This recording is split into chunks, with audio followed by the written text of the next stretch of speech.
Nos encontramos con el arzobispo de Guadalajara, Cardenal Robles Ortega, quien nos recibe aquí en las oficinas del arzobispado en la ciudad de Guadalajara, ya luego de que se renovó también en la presidencia por un periodo más de la Conferencia del Episcopado Mexicano. Cardenal, muchas gracias por recibirnos. Gracias, Raúl, a sus órdenes. Le agradezco. Cardenal, bueno, hay varios temas, yo quisiera ir abordando algunos de los que todavía dejamos pendientes luego de la visita del Papa Francisco a México el pasado mes de febrero, sí, y que, bueno, pues dejó muchos mensajes y que vale la pena, bueno, estarlos quizás repasando, recordando. Sí, cómo no. Sí, ¿cómo le dejó a usted en lo personal, Cardenal? ¿Cómo le deja esa visita al Papa Francisco? ¿Cómo fue? Me imagino nada fácil. Bueno, hay que partir del poco tiempo que se concedió para organizar la visita. Fueron prácticamente 2 meses a raíz de que se publicó el 12 de diciembre por él mismo, por el Santo Padre, su deseo de venir a México. Ciertamente un mes antes ya teníamos una cierta seguridad y comenzamos con los preparativos, de tal manera que fueron escasos 3 meses para organizar un viaje papal más o menos prolongado a nuestra patria.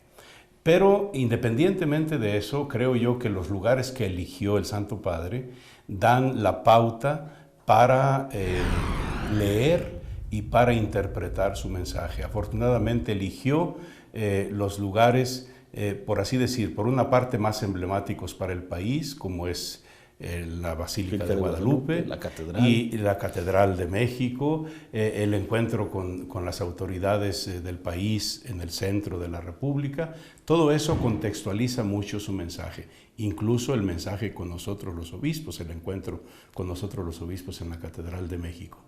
Fuera del centro, eligió pues Chiapas, ¿verdad?, que le dio la oportunidad de tocar un tema muy importante en la vida del país, el tema de los indígenas. Grupos indígenas, sí. Grupos indígenas que son un sector importantísimo en nuestra patria, pero que a veces no se asume así y van quedando como relegados y nos vamos privando de su riqueza y de su cultura. El tema del encuentro con las familias, en Morelia. El de las familias fue en Chiapas, en Tuxtla Gutiérrez. Y luego, después Morelia, que toca el estado de Michoacán, ya sabemos, en una situación especialmente complicada por el tema del narcotráfico, etcétera. Y luego la frontera, Ciudad Juárez, ¿verdad?, con el tema de las migraciones, incluso con el tema de la cárcel, de los centros de rehabilitación. De tal manera que cada lugar, en Morelia también el encuentro con los jóvenes, marca la pauta, da la oportunidad al Papa y marca la pauta para dejarnos mensajes muy claros, muy incisivos, pero muy comprometedores. Y no solo al interior de la iglesia, no solo a nosotros, vamos a decir, responsables como pastores de la iglesia, a toda la comunidad católica. La mayoría son bautizados, bautizadas, que forman la iglesia, y también pues a nuestras autoridades y a otros sectores. No bastó con escucharlo, no bastó con ver sus gestos, se impone que retomemos sus discursos, sus mensajes y que le busquemos una aplicación concreta en nuestra vida. Cardenal, ¿él escogió los lugares o fueron sugeridos? Porque siempre ha existido esa... O sea, ¿por qué San Cristóbal de las Casas? ¿Por qué Ciudad Juárez? ¿Por qué Morelia? ¿Por qué Tuxtla Gutiérrez? Bueno, la propuesta original vino del Papa, vino del Papa, pidiéndonos que nosotros la modificáramos, hiciéramos sugerencias, pero asumiendo que este era el criterio principal para el Papa, tocar lugares que los otros papas, San Juan Pablo II y el Papa Benedicto, no habían visitado. Entonces parece providencial. Tocó ciudades que los otros papas no habían tocado, pero que en este momento de alguna manera son emblemáticas de la situación grave que vive nuestro país.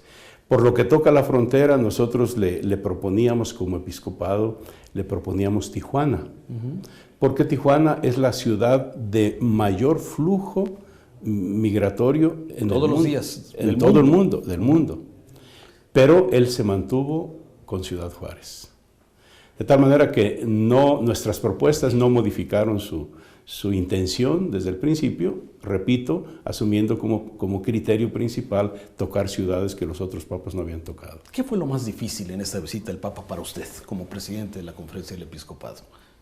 Yo creo que la organización presentó muchas dificultades prácticas. Retos, ¿no? Retos. Teníamos que hacer sinergia con el equipo del gobierno federal asignado por el señor presidente para este fin. Teníamos que hacer sinergia con los gobiernos estatales en Chiapas, en Michoacán y en Chihuahua. Teníamos que hacer sinergia con los gobiernos municipales. Y en ese esfuerzo de hacer sinergia, pues lógico que había visiones distintas, intereses distintos, y conjugar todo eso fue un reto, fue un desafío, pero afortunadamente siempre se contó con la buena voluntad de los gobiernos para ir salteando esos problemas. Al interior de la iglesia, como el Papa visitaba puntualmente estas diócesis que ya mencionamos, al mismo tiempo estaba visitando a toda la Iglesia de México. De tal manera que todos los obispos teníamos que sentirnos de alguna manera involucrados, pero también de alguna manera beneficiados en nuestra propia iglesia. Y entonces ahí entró el tema de los pases, de los boletos, ¿no? En esto fue muy interesante porque al inicio, en el primer reconocimiento de los lugares, las autoridades apreciaban, por decir una cantidad, un ejemplo, aquí van a caber 500,000 gentes. Cuando va seguridad, dicen, no señor, aquí solamente pueden estar 200,000 gentes. O sea, para garantizar... Sí, la seguridad. La seguridad, en una palabra. Un desalojo, una evacuación, una emergencia. Entonces, esas cantidades que el entusiasmo en un principio sugirió, se vieron después muy, muy reducidas. Y luego después el hecho de que todas las asistencias a los encuentros tenían que ser controlados por el Estado Mayor Presidencial a través de los boletos, esto marcó pues una dificultad práctica. Claro. Si yo tenía, por ejemplo, 10,000 jóvenes que querían ir a Morelia, al último no fueron ni 2,000, porque se entiende, era para todos los jóvenes de las diócesis de México. Sí, pero la logística fue complicada para llegar. Y sí, la gente, y entonces luego parecía como que a los eventos fueron desairados, que la gente no fue. No, afortunadamente todos los eventos fueron muy, muy bien concurridos. El único que se vio así como desairado fue el Zócalo. Ahí hubo un problema, una dificultad interna. El gobierno de la ciudad imponía un criterio, sugería un criterio, el gobierno federal sugería otro criterio, todos por la seguridad. El de la ciudad decía, el Zócalo es una plaza abierta, puede ir el que guste y el que quiera. El gobierno federal no, para la seguridad tiene que darse un pase, ¿verdad? Porque si no va a ser la toma del Zócalo de grupos que no sabemos qué, ¿verdad? Entonces se imprimieron boletos, parece que no se repartieron a tiempo, en fin, sucedió lo que sucedió. Pero de ahí en fuera, creo yo que hubo un entusiasmo total, permanente. Habría que ver las gentes que se prestaron para hacer las vallas por donde el Papa...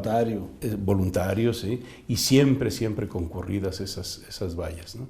No, afortunadamente la evaluación es positiva. Yo solamente le comparto lo que usted me pregunta, cuáles fueron los retos, los desafíos en el proceso. Pero creo que la imagen de cómo México recibió al Papa es muy bien evaluada a nivel internacional. Yo a la siguiente semana que se fue el Papa tuve que ir por una reunión a Roma. La reunión era internacional, muchos lo siguieron por los medios y la evaluación era muy positiva para México y desde luego para la Iglesia. ¿Qué le dijo el Papa en esos días que lo vio posterior a la visita? Yo solamente les comparto un comentario muy cercano del Papa en su tercer día, ya llevaba 3 días, regresábamos de Chiapas, y me dice, ¿cómo sorprende México? Me dijo. En México todo es grande, son grandes las distancias, son grandes las multitudes. Es grande su capacidad de gozo, es grande su capacidad de sufrir, todo es grande. Y eso me lo dijo el Papa, yo lo observaba, él estaba asimilando, él estaba sometiendo a análisis todo lo que estaba viviendo. Ya había vivido lo de Guadalupe, lo de la catedral, lo del encuentro con las autoridades en el palacio, ya había vivido en Ecatepec, el encuentro en el hospital con los enfermos, ya había vivido Chiapas porque veníamos de regreso, ya eran 3 días. Y como que él hacía una síntesis de lo que ve. Todo es grande, México es sorprendente. ¿Y a usted qué fue lo que más le gustó? El momento que más le gustó, que más vivió, que más nos pueda compartir. Todos los momentos para mí fueron interesantes, pero así de cercanía humana del Papa, el encuentro con los enfermos, el encuentro con los presos en Ciudad Juárez, o sea, conmovedor. O sea, muy fuerte. Muy fuerte. Basta escuchar, no solo releer, escuchar el tono del discurso de la señora, yo creo que fue el mejor para mí, el mejor discurso de los que le hablamos al Papa. La interna. La interna. Sí, como claro.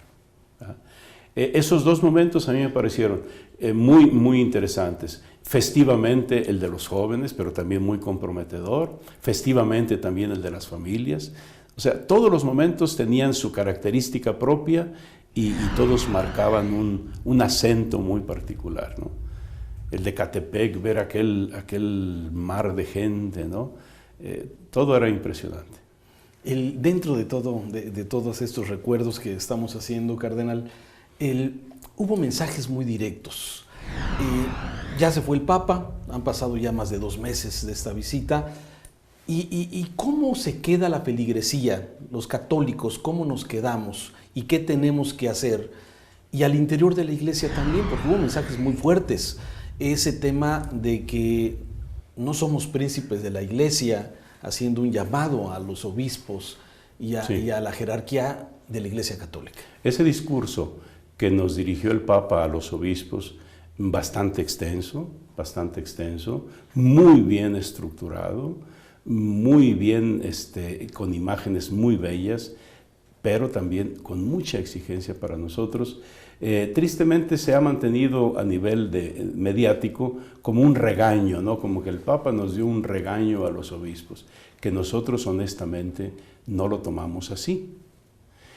Que hubiera sido un regaño también bienvenido, porque Él es nuestra máxima autoridad y nos puede regañar, desde luego, pero no fue un regaño desde nuestro punto de vista. Fue un llamado a quienes somos directamente responsables de la Iglesia en México. Si alguien sabe qué papel juega un obispo respecto de su iglesia particular, de su diócesis, es el Papa. O sea, no le puede pedir al pueblo de Dios en general un cambio si su cabeza, si su obispo no hace un cambio interior, personal. Por eso el Papa nos habló como responsables, como líderes natos de la iglesia. Y entonces nos pone desafíos muy interesantes, muy grandes. Menciono algunos, por ejemplo, cuando usa, porque todo a partir de la mirada de la guadalupana. De ahí parte su discurso. Y dice, la guadalupana es una mujer ceñida, está ceñida porque está preñada de vida. Ustedes, pastores de México, deben de ceñir todas las realidades de México, abarcarlas todas, pero para que les den vida. O sea, esa imagen, además de ser bella, es muy exigente. No nos podemos conformar con la feligresía que tenemos ya ordinaria, la que viene, la que está con nosotros, la que comulga, la que va a misa los domingos. Tenemos que mirar a todos los sectores que viven alejados, que viven indiferentes, incluso hasta contrarios, para abarcar todas las realidades. Y luego, si vemos lo lacerante de algunos sectores, vamos a ver los migrantes, los pobres, los que no tienen trabajo, etc. Todas esas realidades no deben de quedar fuera de nuestra visión y de nuestra acción pastoral. Por eso culmina el Papa retándonos, no pierdan el tiempo en habladurías, en luchas de poder, no, concéntrese en lo esencial. ahí hizo un llamado, una alusión a la fiesta nuestra del grito. Ningún pueblo, nos lo dijo en particular, ningún pueblo tiene una fiesta al grito. Entonces dice, escuchen el grito que en el fondo tienen las personas. ¿Quién tiene la respuesta para nosotros? ¿Quién es nuestra salvación? ¿Quién es la solución? Y el grito ese lo deben leer ustedes, dice el Papa a los obispos, y la respuesta ustedes la tienen. El único que puede resolver es Dios. Eso es lo esencial.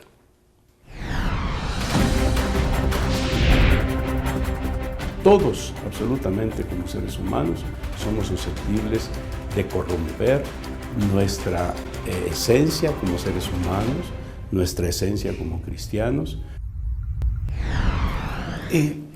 Año de la Misericordia, año del jubileo, sí, también. ¿Cómo lo relaciona con esta visita? ¿Tiene una relación o no tiene una relación directa?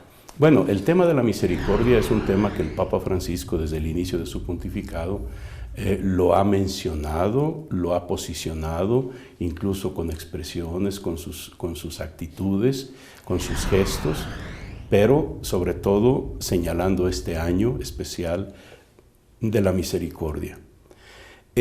Con esto el Papa sabe que hace eco de lo que el Concilio Vaticano II pretendía. El Concilio pretendía renunciar, la Iglesia, que renunciara a todo aquello que la había alejado, que la había separado del pueblo de Dios, y que volviera, según el Concilio, la Iglesia institución a servir con misericordia al pueblo de Dios. Entonces, desde allá viene ese eco. Y el Papa Francisco lo ha tomado no solo como un lema, sino como una acción muy precisa, muy concreta, y más particularmente declarando este año de la misericordia en este jubileo en el que estamos en toda la Iglesia Universal. Y a la luz de esta misericordia que el Papa proclama y que Dios es misericordia, quiere que leamos todos los problemas de la vida, especialmente los de la vida familiar. Los 2 sínodos que él proclamó, la misericordia en la vida matrimonial, la misericordia en la vida de los hijos, de los jóvenes, etc., ¿no? Entonces, es un tema que por una parte es la esencia del Evangelio, es la esencia del cristianismo, pero es un tema que no nomás es para decirlo, hay que hacerlo. Hay posturas que ha tocado el Papa Francisco y que llaman la atención, cardenal, y quisiera que nos ayudara a entenderlos. El tema del matrimonio, el tema de los divorciados, el tema de los homosexuales. El Papa tiene una visión diferente a lo que tradicionalmente en los últimos años habíamos escuchado. Sí, quizá diferente en lo pastoral. En lo doctrinal el Papa no cambia. Habría que leer Amoris Laetitia, que es el documento emanado de estos 2 sínodos, pero hay que leer no estos temas críticos, ¿no?, de los divorciados vueltos a casar, de que si comulgan o no comulgan, de los matrimonios homosexuales, no. Hay que leerlo a partir del capítulo 4 y el capítulo 5, todo el documento. Es muy interesante leerlo así y luego ya ir a los otros temas. ¿Qué dice el Papa en síntesis sobre estos temas? Que en lo esencial la doctrina no cambia, es la misma. Pero que ante estas realidades de divorciados, vueltos a casar, etcétera, lo que hay que llevar a cabo es un discernimiento de cada caso. Cada caso. No se puede aplicar la doctrina así para todos a rajatabla, porque pues la inmensa mayoría quedaría fuera de la afirmación doctrinal.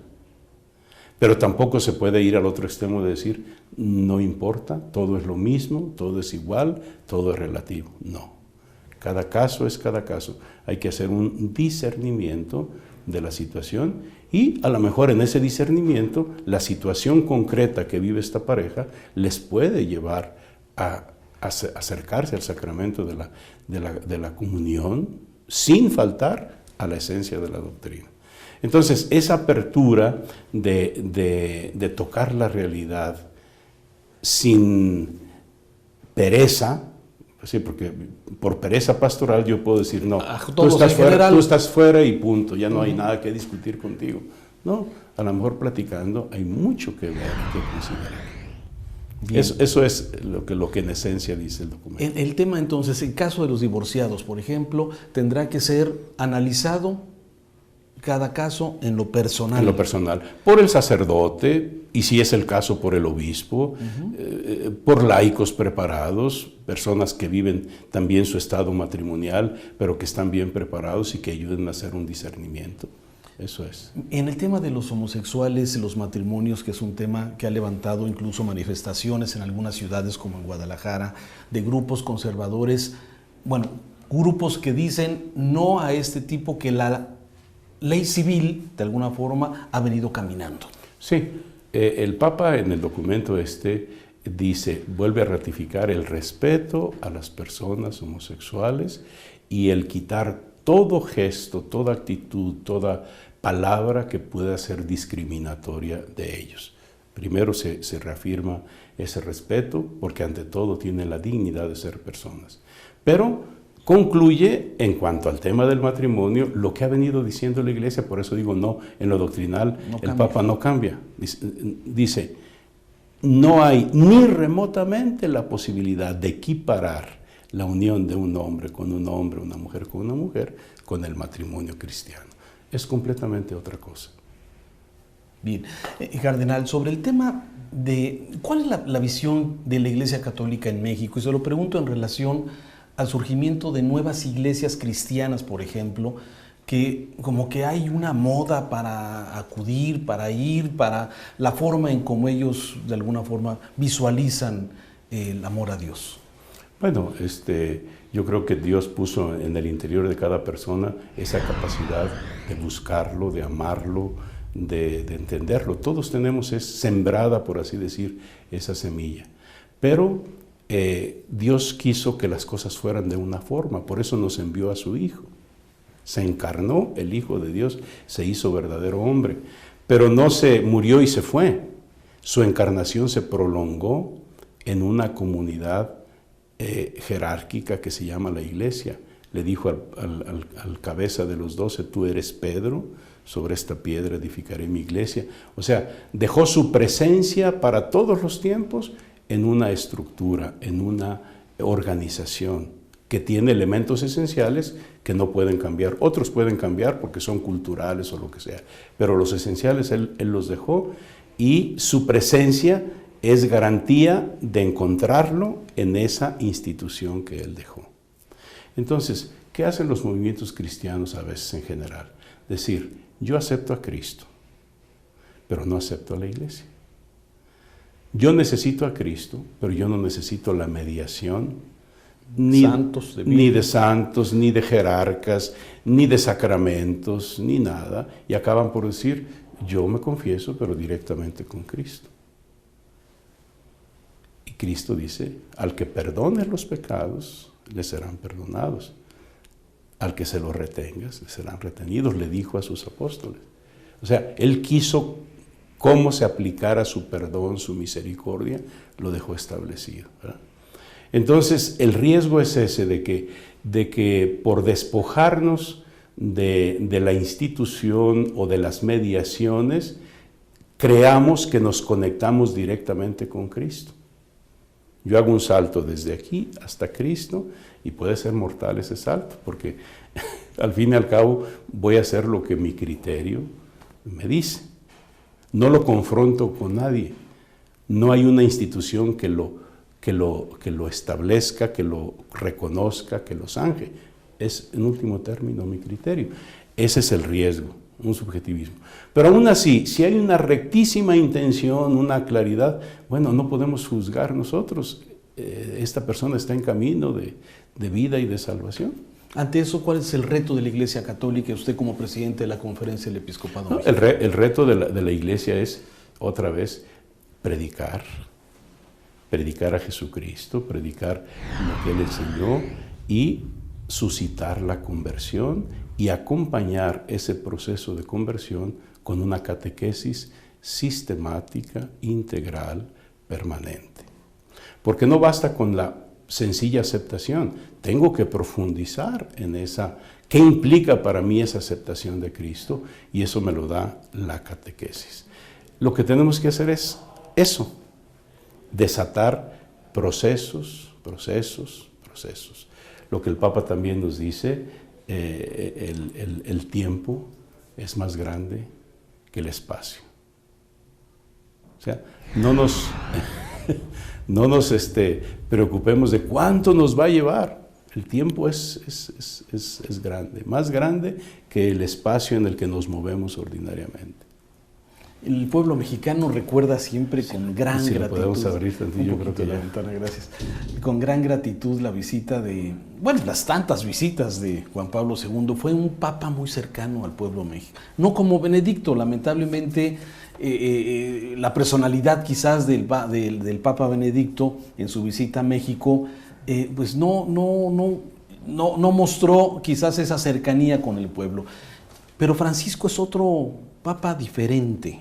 Cada uno es único e irrepetible, cada uno. Pero en relación al pueblo creyente de México hay un elemento, un valor a rescatar y a relevar. Es cierto, el Papa Juan Pablo II despertó una simpatía, una cercanía afectiva con el pueblo mexicano, desde el primer viaje hasta el último, aunque ya venía completamente desgastado físicamente. Ya estaba muy mermada. Pero muchos le apostaban, si bien el Papa Benedicto no va a ser lo mismo. Vino el Papa Benedicto, ¿y cómo se manifestó el pueblo? 14 kilómetros del aeropuerto hasta donde se alojó el Papa, de una valla ininterrumpida de jóvenes entusiastas, más la inmensa multitud que lo esperaba. Y así todos los momentos de sus encuentros. Viene el Papa Francisco, después de cuántos años que vino el Papa, más de 20 años que vino el Papa Juan Pablo II, con el secularismo, con lo que ha cambiado la vida, con eso, pues ya el Papa, ¿quién lo va a atender? Y ya vimos. ¿Cuál es el valor que resalta del pueblo de México? Que el pueblo de México cree en el sucesor de Pedro, sea el que sea. No porque este es más simpático, porque este es más sonriente, o porque este es más, porque es el sucesor de Pedro. Y si en este momento es este anciano alemán que no tiene muchos gestos así lo recibimos como sucesor de Pedro, y Francisco igual. Lo reconocen incluso los mismos compañeros, acompañantes del Santo Padre en sus visitas, que lo han acompañado a otros países. En esto México es especial. Una visita del Papa Francisco finalmente, cardenal, ¿aumenta las vocaciones? ¿Aumenta los creyentes católicos? ¿Se puede medir esto? No, son realidades que no se pueden medir, porque la gracia de Dios que suscita un acontecimiento como esto solamente se da en el interior, en lo más íntimo de las personas. Entonces, no se puede medir, pero sí hay manifestaciones. Por ejemplo, me refiero ya ahorita no a México, sino a Italia. Yo he platicado con obispos y sacerdotes en Italia que han notado un incremento de personas que se acercan a la confesión sin número desde que es Papa Francisco. O sea, el sacramento de la confesión para muchos estaba completamente olvidado y ha habido un incremento. La asistencia a misa dominical es impresionante. No cabe duda que aquí también hay esos efectos, de alguna manera hay esos efectos. No sabemos ahorita, por ejemplo, a cuántos jóvenes les entusiasmó su persona que vayan a decir el próximo año, dentro de 2 años, yo quiero ser sacerdote.